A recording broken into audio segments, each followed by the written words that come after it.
Welcome once again to Launch, the U.S. Chamber of Commerce Space Policy Series, which examines the programs and people driving the next era of deep space exploration. Picking up where we left off in November, much progress has been made. The SLS core stage completed its penultimate hot fire test, SLS boosters continue to be stacked, and the Orion Artemis 1 spacecraft assembly has been completed and transferred to NASA's Exploration Ground Systems team. Today, we examine the role of Marshall Spaceflight Center and Greater Huntsville's industrial capabilities for evolving hardware and systems for sustained lunar operations. We'll hear from U.S. Representatives Terry Sewell and Steve Palazzo, as well as Jody Singer, Director of Marshall Spaceflight Center, and Lisa Watson-Morgan, Manager of the Human Landing System Program. The overarching theme of our event today is look ahead to Artemis 3 and the key milestones which will get us there.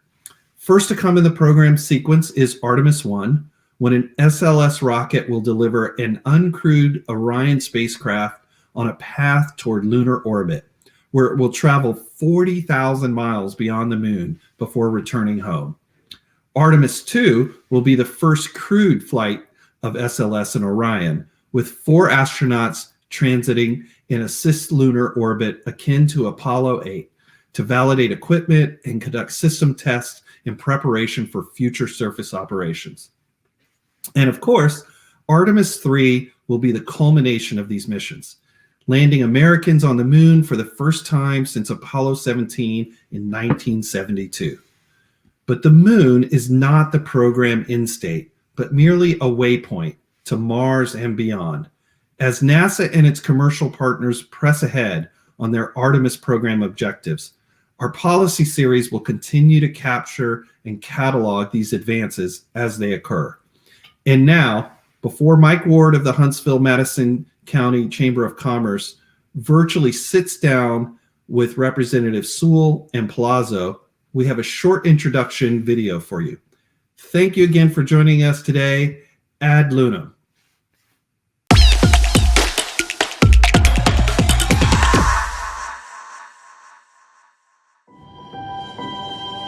It matters in Huntsville. Long before we started decoding DNA, Huntsville already had it. What is it? It is the intangible DNA-like force that has propelled Huntsville and the Tennessee Valley through 200 years of growth with a common vision, passion, and work ethic to get it right and get it done. When World War threatened us as a nation, it seemed natural to us that Redstone Arsenal emerged to supply the armies that freed the world from tyranny. It is what we do. We rise to the challenge. Maybe Wernher von Braun sensed that intangible it when he settled in Huntsville as his home and place to start the space race. Dr. von Braun worked with local leaders, born and raised in Alabama, to create the University of Alabama in Huntsville, a world-class research institution, and developed Cummings Research Park, now the second largest research park in America. When John F. Kennedy challenged the nation to reach for the stars, he turned to Huntsville to lead. We choose to go to the moon. We heard the roar of the Saturn V engines long before anyone else did, because we had the right stuff to step up and do it. A part of Huntsville landed on the moon in 1969. It was never in doubt. Marshall Space Flight Center, the Army's Aviation and Missile Command, and the U.S. Space and Rocket Center ground us in what we do best. Redstone Arsenal now houses 78 unique functions and commands. We help a nation soar. The U.S. Space and Rocket Center has hosted more than 900,000 space campers from all 50 states and 150 nations. And we now have Mars in our sights. But why stop there?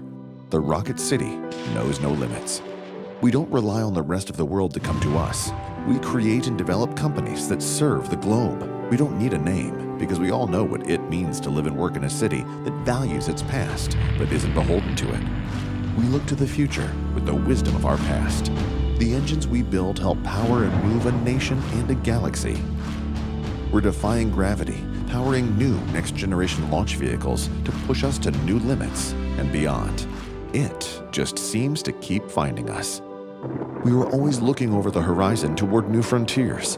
It started with the first settlers, moved to textiles, shifted to munitions, transformed into rockets and missiles. The impulse to create, move, invent, and recreate, it has always mattered in Huntsville. Do you have what it takes to join us? We think so.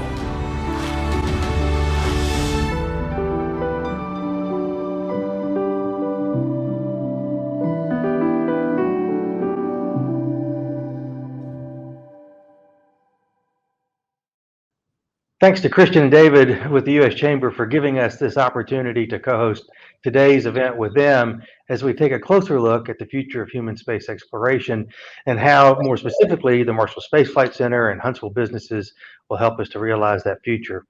It's now my pleasure to welcome Congressman Steve Palazzo. Congressman Palazzo represents Mississippi's 4th Congressional District, which includes the Stennis Space Center. He's a U.S. Marine Corps veteran and a current member of the Mississippi National Guard. He serves on the House Appropriations Committee, where he sits on 2 subcommittees, the Commerce, Justice, and Science Subcommittee, which funds NASA, and he also serves on the Homeland Security Subcommittee. Congressman, thank you for joining us today, and let me go right to our first question. What should the federal government's role be in space exploration going forward? Yeah, Mike, thank you for having me, and I really appreciate Christian as well, partnering and putting this on. I've had the great opportunity to be out to Huntsville, and I'm really jealous of the wonderful center that y'all have out there and the great people and personnel. As we know, our number one asset, some people like to think it's actually the hardware, but it's really our people and our workforce. They make us number one, and that's the reason why America leads in space superiority. But yeah, the federal role going forward, there's always going to be a federal role in space exploration. I think it's necessary. What I've seen over the years is through the federal agency, through NASA, creating a roadmap has been so helpful. A roadmap, back to the moon with a sustainable moon presence, and then beyond. To possibly Mars in the future. You need to have that. You need the ability to zero in on your objective. And I think NASA as a whole, I think the industry has been very appreciative of that roadmap, which we're following to help put the first woman and the next man on the moon. And so second to that, I would say Congress has a role serving on the Appropriations Committee. We appropriate money to NASA. And of course, it helps when we do appropriations to actually know where they're going and what they want to spend their money on. So that roadmap tied in with the appropriations is extremely important. And the government as a whole, just as we have laws of the sea that kind of not necessarily regulate, but it gives you a code of conduct for other nations to follow. As we see many other nations participate in space exploration, I think we're going to need that same code of conduct. We're going to need, just as we have laws for the sea, we're going to, I don't like creating too many laws, because I am a limited government kind of guy, but I do think there will be some laws necessary regarding space travel as well as space exploration. Thank you. Yeah, could not have answered that any better. So looking at the Artemis program, what do you think Artemis really represents from a national standpoint as this national capability? Wow. Number one, inspiration. I mean, it is so inspiring to see us come together. I mean, this is a huge undertaking, and unlike it's been taken in over 50 plus years. And so the inspiration comes from this fact that we're going to have the first woman, and the next man, we'll forget about the next man, but we're going to have the first woman on the moon. And I think that is tremendous. It shows us how far we've come as a nation to close those divides and stereotypes. And so it's going to be exciting. It's going to fuel the next generation of astronauts and scientists. And that's to me, I mean, my daughter has been fortunate enough to see a rocket engine test at Stennis Space Center. Those are pretty cool. Not as cool as an actual launch, but those kind of things help stimulate our young people and saying, hey, I want to do that. And then of course they figure out how, well, if you want to do that, you got to be good at math, you got to be good in engineering. You see, so start focusing on the science fields and everything dealing with STEM. So that's important. Second, American exceptionalism. That's what Artemis, along with our allies, partnering with us, just American exceptionalism in space. We've been on the forefront of space leadership from day one. And I think it's important, for America and the world that we maintain not only a presence, but our leadership in space. And Artemis also represents access to space. Our allies and our adversaries are expanding their footprint in space. And so we must do it as well, because it's no longer just a curiosity of what's out there, but it's also a national security component that we cannot ignore, because we wish everybody would be friendly and nice, but we can't really count on that. So we definitely need, there's a national security component of us having access to space. Yeah. So leadership is a verb. You do actually have to demonstrate it from time to time. Now moving on to a little bit more specifically, kind of the role that Marshall and Stennis plays. Can you talk about the important role that the Marshall Space Flight Center and the Stennis Space Center plays in NASA's programs as we, conduct our space exploration programs? Yeah, I don't even think we would be discussing Artemis if it wasn't for our NASA space centers, and especially Marshall and Stennis. They have huge roles that they play in America's space program, and they're truly national treasures as well. I mean, I don't think you could replicate what we have at either center in this day and age. And so, it's been over 60 years worth of investment, and just they're irreplaceable. We could not again reproduce what we have. Stennis is special. Stennis is the world's largest rocket testing site, and we want to test our rocket engines while they're on the ground, while it's in a safe environment. We don't want to be figuring out what an engine does when it's on the launch pad, or God forbid after it's already launched. And so we have a huge tradition and a record of testing before we fly. And it's a huge safety component, and we need to continue to always test before we fly. And so Stennis has a role there, but Marshall's the 800-pound gorilla in the room. I mean, they're directly responsible for developing the space launch system. They're engaged in the life support aspect, the human landing program. So I'd like to say, I mean, there would be no safe and sustainable path to the moon if it wasn't for Marshall working on the Artemis program as well as Stennis. Thank you. So now, I think the Artemis program is trying to help facilitate a commercial space economy below Earth orbit. How important do you think Artemis is to the success of our being able to move beyond low Earth orbit for potential commercial activity? It's absolutely a critical first step. Again, NASA can't do it all. And one thing I learned when I was subcommittee chairman of the space subcommittee for 5.5 years is that, we task NASA with a lot of things, and then we have a forgetfulness or a bad habit of not funding them to be able to do all the things that we task NASA to do. And so I think out of born from that, NASA realized, well, we can't continue to, handle the transportation of the International Space Station, low Earth orbit. Let's hand that off to somebody. We want to focus on the hard, the challenging things, looking not behind us, but beyond.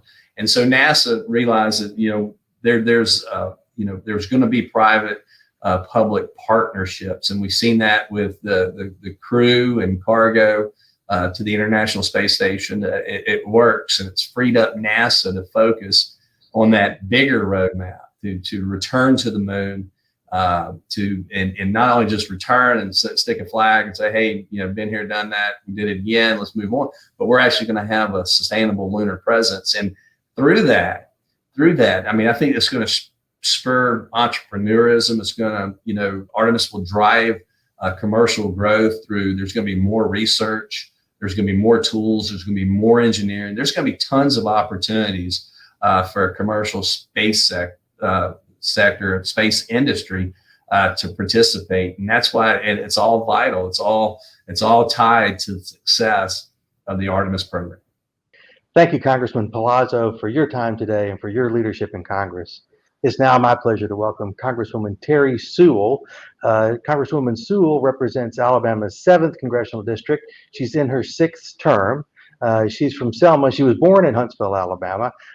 She's an honors graduate of Princeton University and Oxford University, and she has her law degree from the Harvard School of Law.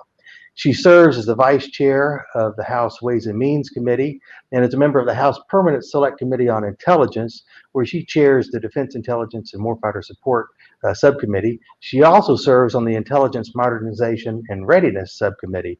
Congresswoman Sewell, thank you so much for joining us. And let me get straight to the first question. How does your experience as a member of the Intelligence Committee impact your view of the importance for the U.S. to be a leader in human space exploration? Well, first of all, thank you so much, Mike, for the opportunity to join you today and to be a part of this conference.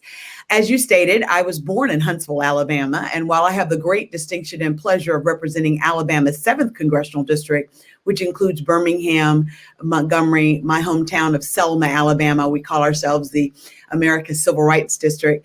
It is a great honor for me to be a part of this program representing Alabama and also my birthplace, Huntsville, Alabama. My mom and dad met when they had their first jobs after graduating from Alabama State at Council Training School, which was on the hill, as you all call it, of Alabama A&M University. It was that high school. It was a segregated high school back then in the 60s. But I am happy to be here representing the state of Alabama and the future home of Space Command.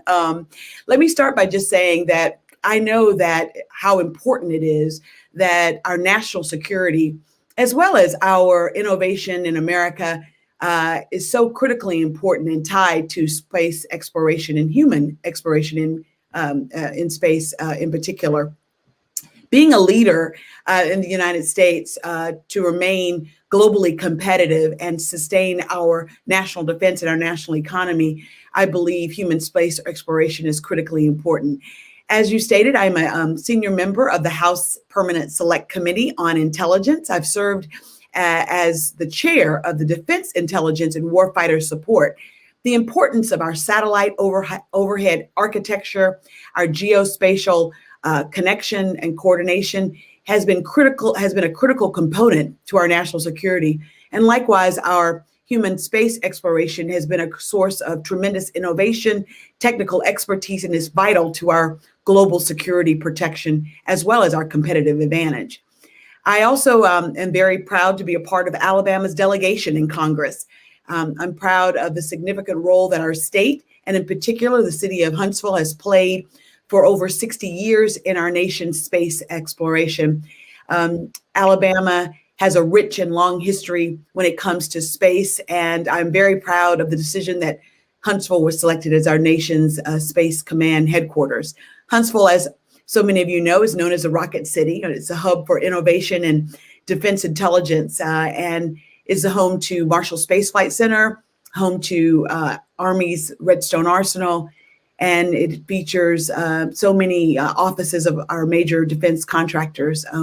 So look, I think that we have a very rich history in Alabama when it comes to space, the rocket city being Huntsville, Alabama. And I can't tell you how important it is when we think about our leadership, our global leadership and international leadership when it comes to space exploration is really critically important. I obviously think it's really great that I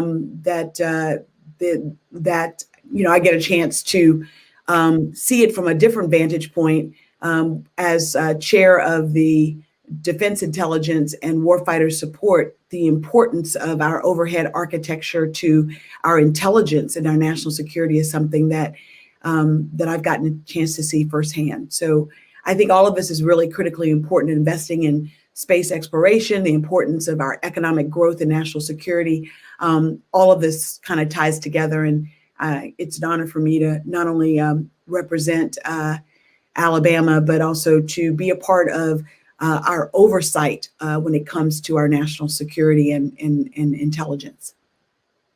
Thank you. Yeah, I think it's important for us to make sure that our allies are able to partner with us as we kind of venture further into space. So as a woman who has broken more than her share of glass ceilings, how important is it to you that the next boots that step onto the lunar surface include those who are filled by a woman? Well, I think that's critically important. As Alabama's first Black Congresswoman, I know the importance of being the first, but also making sure that you're not the last. It is incumbent upon those of us who have come first to ensure that we not only break those glass ceilings, but we tear down those doors and we have a seat at the table, we as women. And so I'm really excited about the prospects that a woman will be the next one on the moon. And I think that in the words of Neil Armstrong, to know that we will soon witness the first women's step on the moon will be a small step from womanhood, but a giant leap for mankind. Yes, it will be. It will be. So now, kind of back to some of the intelligence issues that you had to grapple with. What's at stake for the U.S. over the next decade as competition for access to space and its resources increase? Well, sure. But before I answer that question, I really complete the question of being first. I think that when I think about my place in Alabama's history, I think about Dr. Mae Jemison, who was the first African-American woman to be in space. She is an Alabamian, hails from Decatur, Alabama. And look, I think that it's critically important that when we think about breaking barriers, that we not only are breaking barriers when it comes to women, but when it comes to African Americans as well. This being Black History Month, February being Black History Month, I think it's critically important to acknowledge the wonderful Black astronauts who are making history on the Artemis team, including Victor Glover and Stephanie Wilson and Jessica Watkins. I think it's really important that we acknowledge that in order to know that you can be it, you have to see it. So seeing it is believing it, is achieving it. And because of the amazing advancement of women, of African Americans in this nation, we will see and believe what is possible. And I think that that is also critically important when we think about your question about the next decade of competition. You don't want to leave anyone on the sidelines. I think that space exploration, humans walking on the moon and into space, I think that it's critically important that we have the very best Americans engaged in the research, development of exploration, the innovation of exploration, and that we see people who are who reflect the beautiful tapestry that is America. I think that what I've learned is that the very best decisions come when we have a full diversity at the table, and people who are, that the full diversity that is America is reflected in all of our aspects of life, especially when we think about science and STEM. And so, your question about competition for access to space and the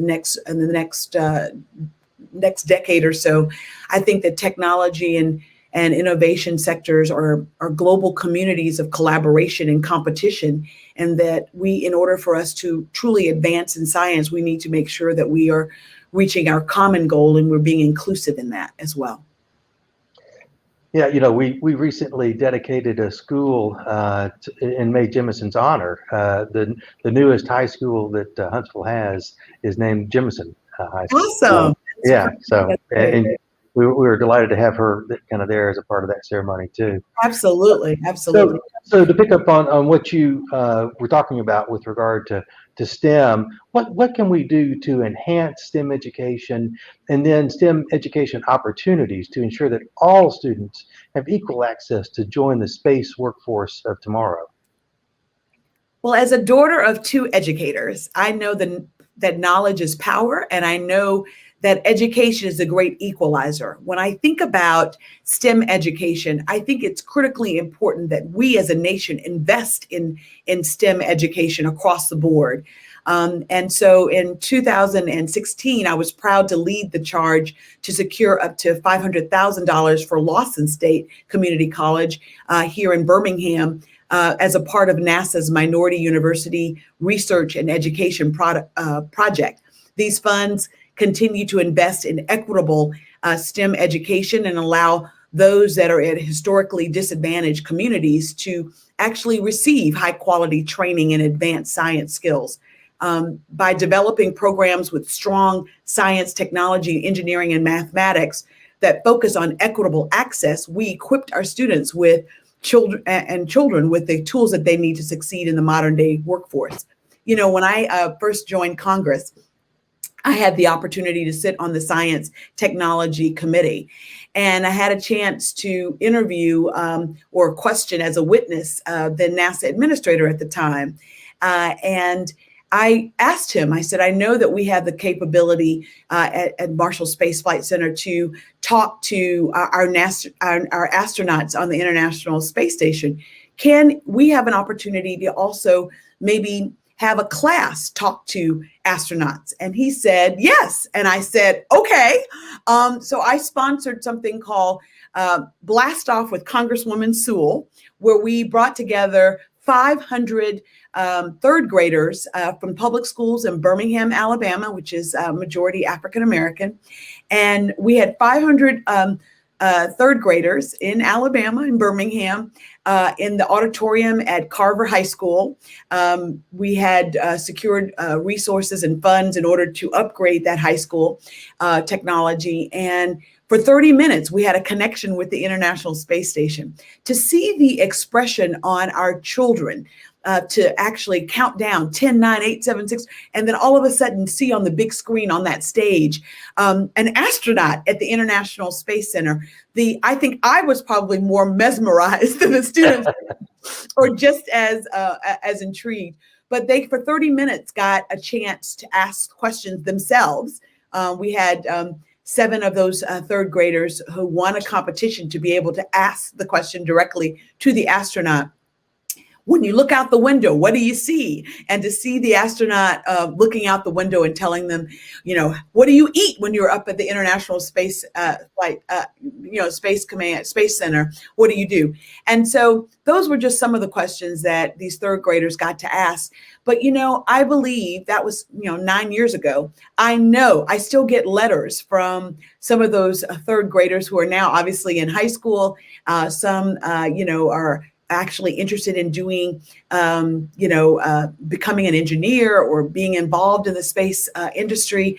And that's what it's all about. Each one teach one, but also really expanding the imaginations of our young people to understand that this is not something that's far-fetched, that it's within their realm of possibility. And that's what, STEM education does, in making sure we in the federal government provide adequate incentives and resources to be able to expand their imagination and to increase the number of women and people of color and those from socially, economically disadvantaged communities to have the opportunity to really fully explore their full possibilities in the science and technology fields is something that's critically important. So I know that this is one reason why I'm so excited that Huntsville is ground zero for Space Camp.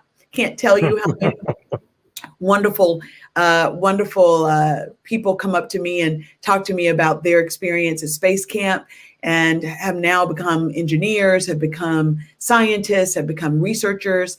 When I think about all of the amazing innovations that have come from our space exploration, everything from the microwave to GPS, coordination and all that, is critically important. So look, I think that we're very privileged here in Alabama to have such an amazing, center, that being the Rocket Center, the Rocket City of Huntsville, being such a big part, an integral part of our national human space exploration, but also such an important part of our innovation globally and our competitiveness. To be in our backyard is something that is truly important, that we continue to develop and that we continue to invest in.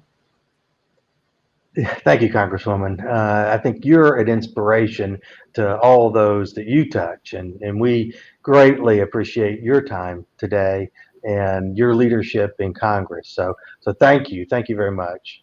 Thank you. You're welcome. Now, it's my pleasure to kind of turn this over to Jody Singer, the director of the Marshall Spaceflight Center, for an update on some of the really exciting things that are happening with the Artemis program here in Huntsville at the Marshall Spaceflight Center. Thanks.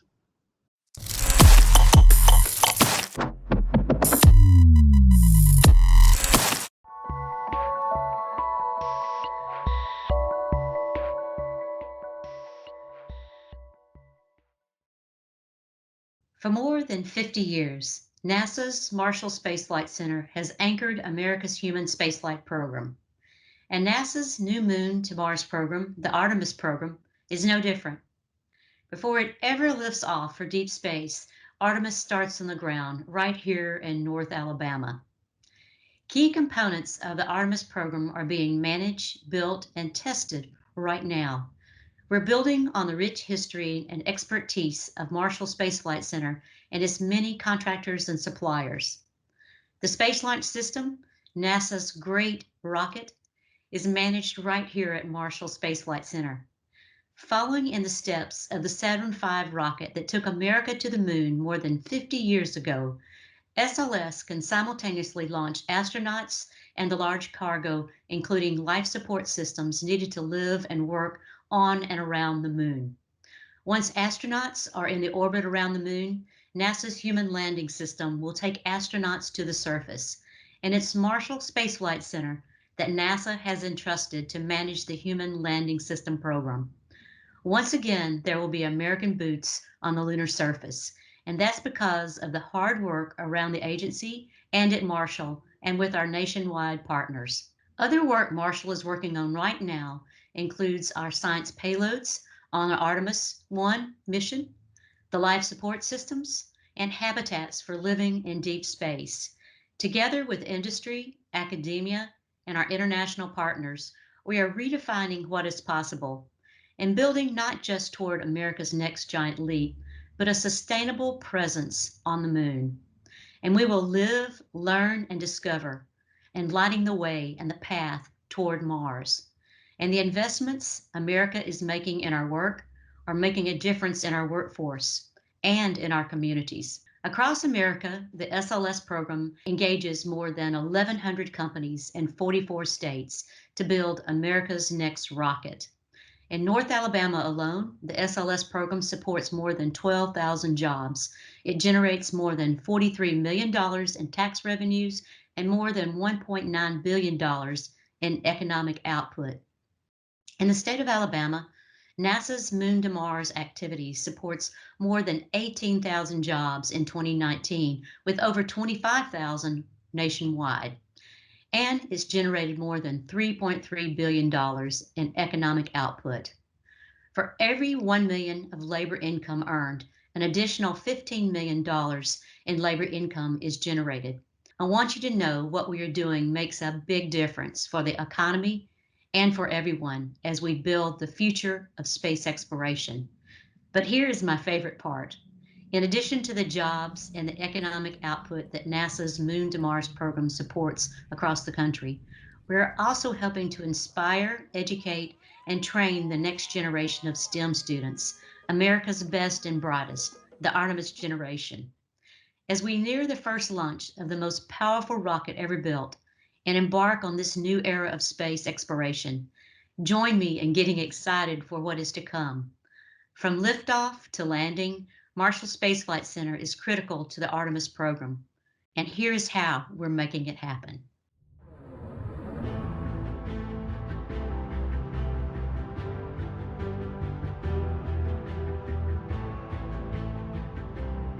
Before the Artemis missions to the moon ever lift off, engineers test the rocket hardware, software, and procedures right here in North Alabama. In the largest testing campaign since the space shuttle, the SLS program built full-scale replica hardware for many parts of the SLS rocket. Then, they pushed that hardware to its limits and beyond. The SLS program forever changed the Tennessee Valley skyline with towering new test stands. The new test stands applied thousands of pounds of force to propellant tanks, giving engineers real-world data to go with their computer models. Then, they went even farther. Engineers decided to see just how much force those tanks could withstand. The results were spectacular and useful. Engineers' estimates were within 5% of the actual force it took to rupture the tanks. For the upper part of the rocket, above the core stage, United Launch Alliance and Decatur built a test version of the upper stage, while crews from Lockheed Martin and Marshall Space Flight Center built copies of the rocket's adapters. This upper stage stack, built right here in North Alabama, also passed its test with flying colors. Several local companies built a core stage Pathfinder. Crews used the Pathfinder to practice lifting, handling, and other logistics before working with one-of-a-kind flight hardware. SLS will lift off with more thrust than the Saturn V, and it's about the same size. Both were designed to send astronauts to the moon, but SLS uses modern-day computing power to get there. These are computers and software called avionics throughout the rocket, from the solid rocket boosters to the core stage to the upper stage and the Orion spacecraft. Engineers need to make sure it all works together on launch day. The SLS avionics are tested in state-of-the-art facilities at Marshall Space Flight Center. Testing software developed at Marshall allows engineers to virtually fly the rocket thousands of times before it ever lifts off. In that same building, engineers use the Thrust Vector Control Lab to test steering of the rocket. They recently tested a new electric thrust vector control system for future, more powerful version of SLS. Speaking of lifting off, when Artemis 1 takes to the heavens, North Alabama will be ready. The Launch Control Center at Marshall has been outfitted with new consoles and loop hardware and software.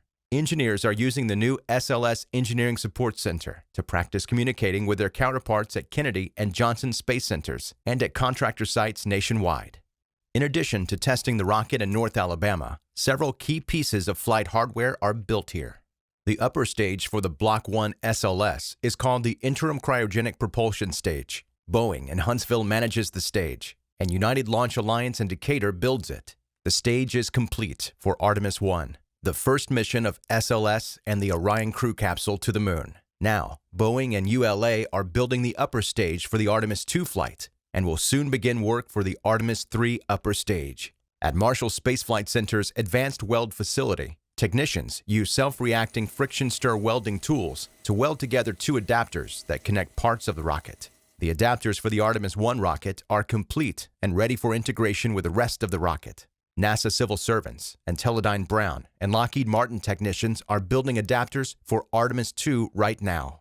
With the Artemis 1 rocket being assembled at Kennedy Space Center, the program is managing hardware production in North Alabama and across the nation for the Artemis 2 and Artemis 3 missions and beyond. NASA will make history with the Artemis 3 mission, putting a new generation of astronauts on the moon. Marshall manages the Michoud Assembly Facility in New Orleans, where the core stage and the Orion crew capsule are constructed. All the major components for the Artemis 2 core stage are manufactured. Soon, the major sections will be joined to create the backbone for the second SLS rocket. This second rocket will fly astronauts back to the moon for the first time since 1972. SLS will evolve to become even more powerful and capable in the future. Boeing in Huntsville has designed a new upper stage for the Block 1B rocket. Dynetics is working on an adapter with space to carry large payloads. Another program being managed out of Marshall is procurement of a new human landing system to land astronauts on the moon as part of the Artemis 3 mission. The HLS program is led by Lisa Watson Morgan. Here she is to tell us more about this exciting program. Hi, I'm Lisa Watson Morgan, the Human Landing System Program Manager at Marshall Spaceflight Center. It's an exciting time in North Alabama and for space enthusiasts all around the world as we prepare to go back to the moon with U.S. industry. In April of last year, NASA selected 3 companies to begin the development of a human landing system that will put the first woman and the next man back on the moon, specifically the lunar South Pole region. The Blue Origin-led team with Lockheed Martin, Northrop Grumman, and Draper is one partner. Our second partner is Dynetics, a Leidos company with multiple partners around the US and abroad. And then our third partner is the SpaceX team. Since then, NASA has been working hand in hand, virtually of course, with each of these companies in order to further their designs. You can see that each partner chose a slightly different approach, which is so exciting for NASA because we established a high-level set of requirements providing this innovation and dissimilar redundancy that you see here on the screen. The HLS approach is to use the speed and the innovation of industry along with the best of the government, the subject matter experts from human spaceflight. When HLS goes to the moon, we'll go in a way that reflects the world today with government, industry, and international partnerships to build a global response and effort in this challenging mission. Our 3 partners have subcontractors, both large and small, throughout the country, including several here in North Alabama, making it truly a national effort. Later this year, we'll be announcing which one or 2 of our 3 partners will continue to the next stage of development, ultimately culminating in a crewed demonstration mission to the moon. How exciting. The HLS team is proud to be part of the heritage of the Alabama space exploration culture. And we thank you for this opportunity to give you the latest on our amazing program. Now back to you, Jody. As you can see, NASA's Marshall Space Flight Center anchors the nation's Moon to Mars exploration program. We also nurture a rich ecosystem of suppliers and contractors in North Alabama and across the nation. With strong bipartisan support in Congress, the SLS and HLS programs, along with Marshall's other contributions to science, technology, and exploration, are enabling America's continued leadership in space exploration. And we look to the moon with an eye toward Mars, and we will continue to work with our commercial partners to create a sustainable architecture for all of future science and human exploration. We are going together, and I hope you will join us.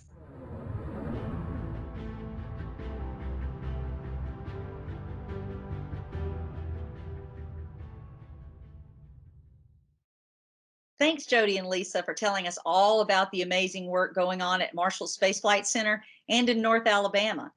With Apollo, NASA got to the moon by going through Huntsville. And now 50 years later, with the Artemis program, the path to the moon still goes through Huntsville.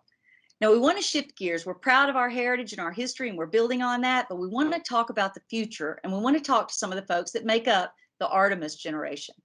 NASA's ultimate goal with human exploration is to put humans on Mars.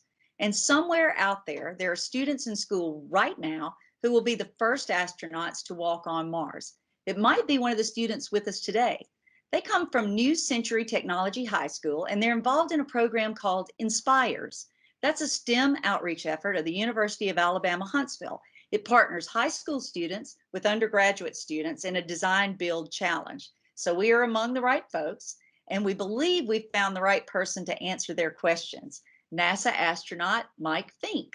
Colonel Fincke is a veteran of 3 space flights and is currently training for the crew flight test of Boeing CST-100 Starliner. Having spent 6 months aboard the International Space Station, Colonel Fincke knows a thing or two about living and working in space. And to make sure we have just the right mix for this, we've asked Destin Sandlin to serve as our moderator for today's Q&A. You might know Destin from his Smarter Everyday series on YouTube. He uses his natural curiosity to make sure the rest of us, well, get smarter every day. Destin, take it away.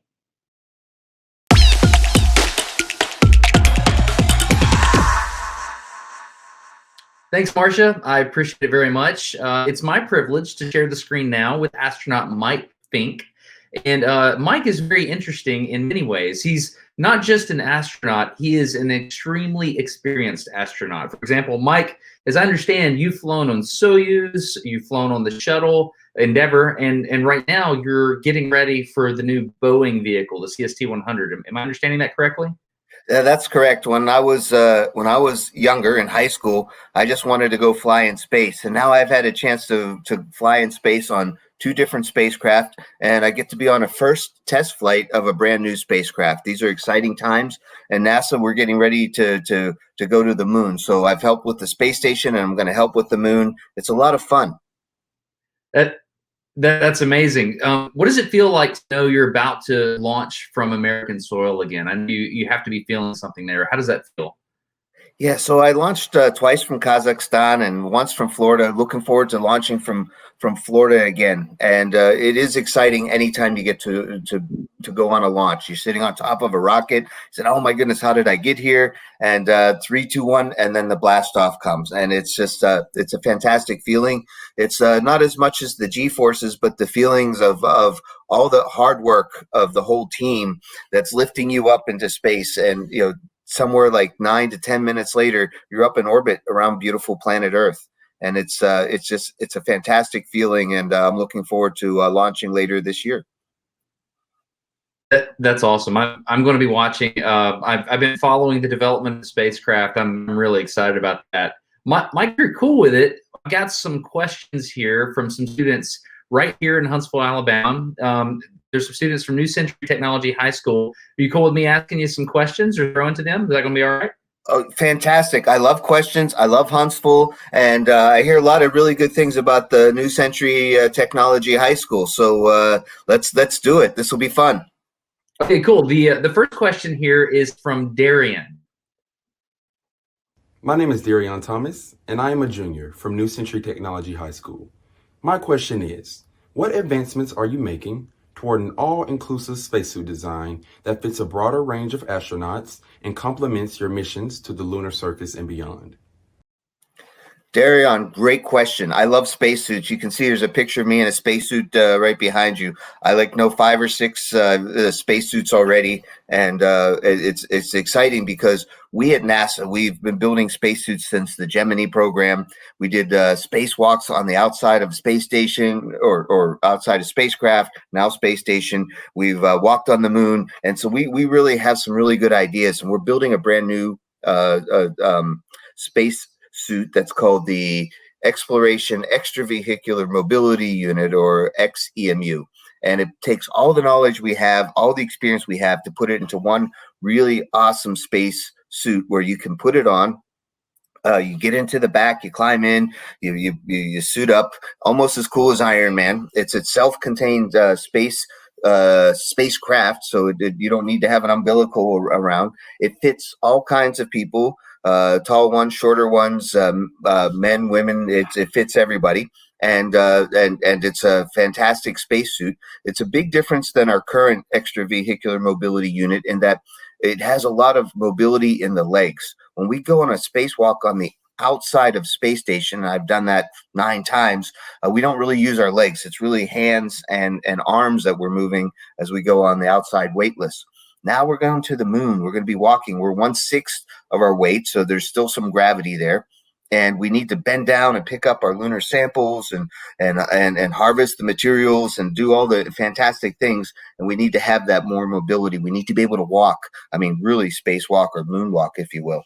And so these new spacesuit, this new spacesuit, the XCMU, is in development. We're testing it out every day, and we're looking forward to seeing our buddies, and who knows, could be me, could be you, Darion, as we walk on the surface of the moon. That is an awesome question, Darian. So I've always thought about the joints in the spacesuit. Like if they rotate, the seal has to be maintained. Mike, I'm going to add on to this question. Is it kind of like wearing a big balloon when you're in a pressurized suit like that? Yeah, and you'll notice every time you see it on a commercial, because there's a lot of spacesuits on commercials or even movies. I won't mention The Martian or other one or the movie Gravity. They don't have their spacesuits inflated, and they're like, I watch those movies and say, oh, they're dead. It's all fiction, but we're inside of a big pressure vessel. We need to maintain pressure on our body. Usually it's around 4 to 6 pounds per square inch, which is approximately 1/3 of atmospheric pressure, but it's all 100% oxygen. So it's really tricky to make a spacesuit that is maneuverable, that you can walk around in and do your work and still keep the pressure you need to stay alive. Oh, that's awesome. So we have another question here from Evelyn. She has a question about preparation for spaceflight. Hi, my name is Evelyn Torstensen. I'm a sophomore at New Century Technology High School in Huntsville, Alabama, and I was wondering what skills and experiences outside of training and education helped you prepare for the mission emotionally and physically, and which aspects were a bit more difficult to master. Thank you. Evelyn, that's a very insightful question, because we don't always talk about emotional things, but it's really important, especially for long missions. So my very first mission was up to the space station for 6 months. I'd never been in space before. One of my mentors, John Young, he flew on 3 different spacecraft and walked on the moon, said, I hope you like it, your first flight, ha ha ha. So it was interesting, but how was I ready? So of course NASA gives us all the training we need, but there's more to it, and that's why your question was insightful, because it's the things outside of who we are. When I was in college, I was an exchange student to a very strange place. It doesn't exist anymore, but it was called Soviet Union, and that was my very first international trip ever to go over to Soviet Union. And I lived in other countries since then. In my Air Force career, I lived and worked in Japan on a Japanese air base. And having those experiences outside of my home area, outside of my comfort zone, new languages, new cultures, new alphabets, it really prepared me to be able to handle a new environment, such as the International Space Station. And for 6 months, I was up there with just one other person, Gennady Padalka from Russia, and we got along great for 6 months. I missed my family. That's the hardest part for me when I go on my long duration space flights, is I really miss my family. But you know what? We learned to communicate by telephone only, and it worked great. And so I think there are other things besides official training and education. It's the life experiences that you have that will give you the fortitude to handle whatever life throws at you, whether it's floating aboard the space station or going to the moon or getting assigned to someplace overseas, that you'll have the fortitude, the emotional ability to be away from home. Yeah, that's a really interesting insight, because we think about space as this really big operation and all the people, like you were saying earlier, that got you there, but it ultimately comes down to inside your own head. There's a lot that has to happen mentally in order to get ready for that. So that's a really good question, Evelyn. We're going to zoom out now, Mike. So Evelyn was talking about you and your personal experience. Yeah, we're gonna go to a much wider question about the whole big concept of space, and that's going to be from Chris. My name is Chris Pamakiam, and I'm a senior at New Century Technology High School in Huntsville, Alabama. How can we expect to see international or even private cooperation on future missions like Artemis or Gateway? Will it be similar to the current relationship, or do you think it might even expand? Chris, we have, as a country, have done a lot of really smart things with our space program, and we're starting to just realize the fruits of our labor. What I mean is, for example, we bought a space shuttle. We paid a lot of companies. They put together a space shuttle for us, and we as a country, we owned it, and we flew it when we needed to, and it was great. But since the space shuttle went away, we've adopted a different model, for example, to get to the space station. Right now, we rent a spacecraft from SpaceX or Boeing, and we take them up to the International Space Station. stay up for about 6 months and come back home, and then the company refurbishes them, but NASA doesn't own them. So this, but it also allows SpaceX and Boeing, our commercial partners, as we call them, to use that spacecraft if they want to. So now for us, we look at it like a rental car model, right? So if you and your family ever went to a different city, say Los Angeles, you don't need to buy a car to drive around there, because everybody drives in LA. Apparently nobody walks, but we rent a car, and then when you're done, you give it back, and then they can rent it to someone else. And that way the cost of the car is shared by a lot.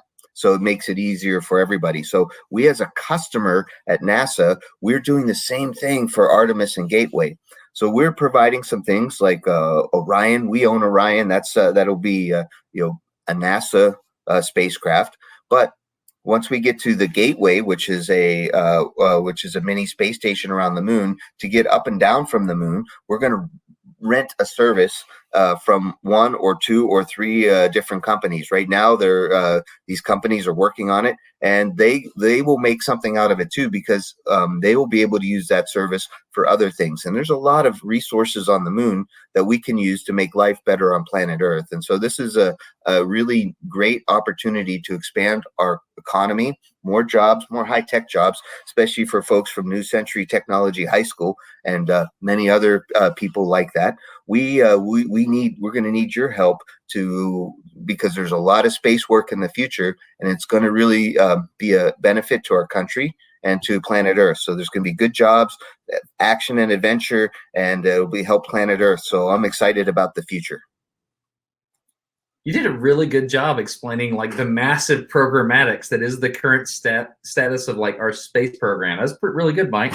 So Trinity has a really interesting question about medicine in space. Let's hear that now. Hello, my name is Trinity Threet, and I'm a junior at New Century Technology High School in Huntsville, Alabama. Being an astronaut requires ongoing commitment to physical well-being while in space. How does medicine need to be adapted and stored when in space, and how do you see medical technology being improved for future missions to maintain the health of astronauts in flight? Thank you. Trinity, it's a really important question, because when we go into space, sometimes we have a doctor, an astronaut doctor with us, and sometimes we don't.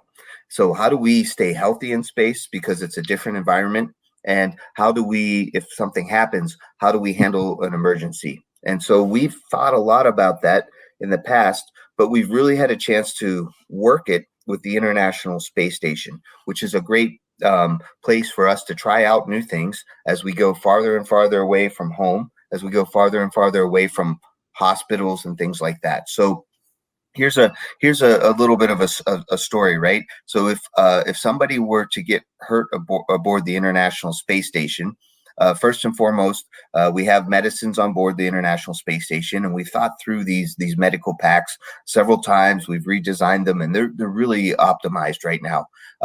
Fortunately, we haven't had to use them too often, outside of maybe some aspirin or something like that. But these med packs, the same concept, we're going to take with us to the moon. And we see how often we have to change out our medicines, because sometimes they're not able to be refrigerated. Sometimes the radiation can degrade how efficient these medicines are. But we have that kind of all figured out.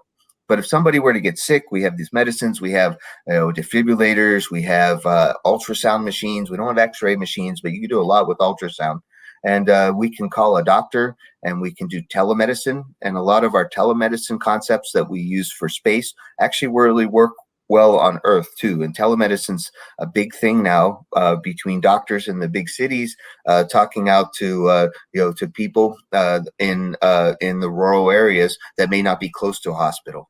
And as we go farther and farther into space, like on the moon, we need to have all of this kind of really figured out, because maybe we don't have a doctor with us, and the hospitals are far away. Aboard the space station, if somebody got really hurt and we needed to bring them back right away, they could be back in a trauma center pretty much within 24 hours. When we go to the moon, it's not going to be 24 hours. So understanding our medicines better and having a good plan in case somebody does get hurt and sending very healthy people up and maintaining their health is very important. And NASA needs a lot of folks and these other private companies that are going to the moon with us.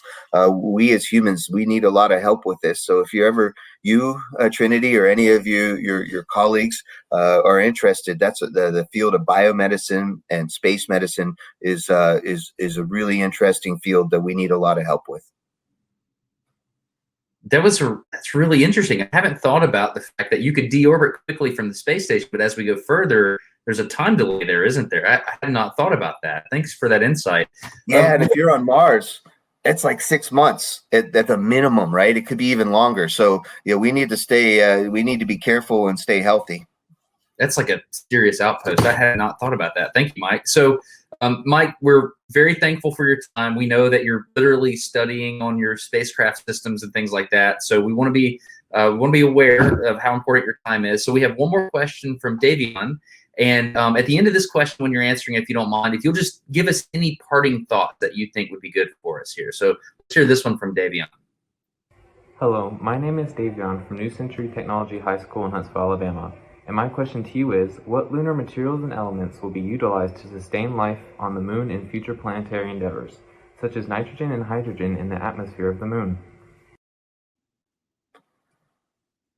Well, Mr. McFall, that is a really good question, and that's something that we have ideas, but we haven't figured it all out yet. Because so the moon, right? There's really not an atmosphere, but inside the surface of the moon, we call it regolith. It's like sandy and rocky, and it's just been pounded for billions of years. So it's this kind of fine dust. And inside that are all kinds of really cool elements, including water. It's like, well, how does water not boil off? Well, it's a complex thing with the comets hitting it and things like that. But there's a lot of water on the moon. So how do we get it? How do we mine it? How do we distill the water so we can use it to drink when we're exploring?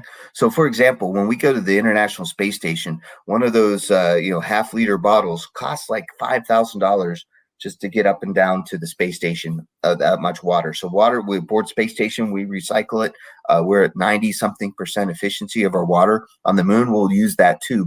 But taking the resources of living off the land kind of ideas are really important. And we at NASA don't have that all completely figured out. We have some really good ideas. But one of the reasons we don't have figured out is we don't have any moon soil. We don't have any regolith to experiment with and say, well, what if I put a laser on it? What if I put some heat on it? What if I put electricity through it? How do I work with regolith? Well, we recently set out some contracts and said, hey, companies out there, if you bring us back some regolith so that we can experiment on it, we'll give you some money, which will help us for NASA and help these companies get some experience going back and forth to the moon. And I'm personally, that's what I'm thinking about all the time. It's like, well, how do we work with material scientists? How do we figure this out? And the big question is just, how do we get some regolith to play with? We do need to live off the land to keep it cost effective. There's a lot of good resources on the moon. And not only do we need to live off the land, but the moon can really provide some resources so that we don't need to hurt planet Earth as much as we have been. For example, one of the really big important things that we need for our modern electronics are rare earth elements. The moon has a lot of them. So how do we mine those? These are really good questions. And this is where I'd like to say that as I sign off here, here's some parting thoughts, is that we have a whole really exciting future in front of us. And there's a lot of room for science and technology, engineering and math to help us explore space. And what I like about working in space is that it's constructive and not destructive. It's humans in our best form, our best versions of ourselves as humans, working together like we do on the International Space Station. And we're building a better future and making life here better on planet Earth. And we need help, because, it's a constant, people are retiring and we have new people coming in, and we need your help out there. There's a workforce of the future. There's some really cool jobs out there. And if you're interested in helping make the world a better place, action and adventure and space flight, would study hard. We could use your talents. And for that, I just want to say thank you, everybody. Fantastic questions, and I look forward to seeing you on the hallways of NASA and maybe up in space. See you on the moon. Mike, thank you so much. This was really a deep, insightful conversation. I mean, you took us to some really interesting places, and I'm grateful for your time. I know you're very busy. So with that, we'll let you get back to studying your spacecraft and getting ready for your launch. I don't know exactly when it's going to happen, but I'm going to be watching. So thank you for your time, Mike. And with that, I will turn it back over to Christian at the U.S. Chamber of Commerce. Thank you, Destin, for hosting a great segment with some very sharp STEM students in your hometown. And huge thanks to Mike for taking time from his busy Starliner training schedule. As we wrap up our first space policy event of 2021, some could wonder why we jumped ahead to Artemis 3 as our topic today. That answer is quite simple. The program objective is not merely proof of concept, nor even first flight. Rather, the goal is a safe return to cislunar orbit and subsequently the lunar surface. Artemis is a generational endeavor which will change the course of the American journey as we seek that essential toehold off Earth and into the cosmos. We have arrived at this seminal spacefaring moment, and future generations will regard the epic achievements to come of Artemis crew members akin to the great explorers. As we saw today, this future is upon us, and long-planned capabilities are now being readied for flight. Thomas Edison long ago remarked, "If we did all the things we were capable of, we literally would astound ourselves." As Artemis 1 soon makes its way to Launch Pad 39B, even Thomas Edison would be astounding. Our thanks again to the Huntsville-Madison Chamber of Commerce, Marshall Space Flight Center, and our partners at the Space Channel for making today possible.